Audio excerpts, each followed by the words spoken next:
এরকম ট্রেনেও আপনারা যেতে পারেন। স্টেশনে নামার পর টোটো বা অটো করে আপনারা মন্দির প্রাঙ্গণে পৌঁছাতে পারেন। যেখানে টোটো বা অটো নামিয়ে দেবে সেখান থেকে কিছুটা দূরে হেঁটে গেলেই আপনারা পৌঁছে যাবেন মন্দির প্রাঙ্গণে। মন্দির প্রাঙ্গণে ঢোকার সময় সকাল 5টা থেকে দুপুর 2টো পর্যন্ত বা বিকেল 4টা পর্যন্ত, আবার সন্ধ্যা আরতির সময় 6টার পর থেকে রাত্রি 8টা পর্যন্ত। 9টা পর্যন্ত খোলা থাকে, তবে পুজো দেওয়ার সময় 8টা পর্যন্ত।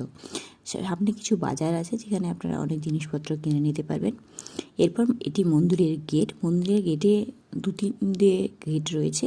2-3টে দিক থেকে এই মন্দিরের ভিতরে ঢোকা যেতে পারে।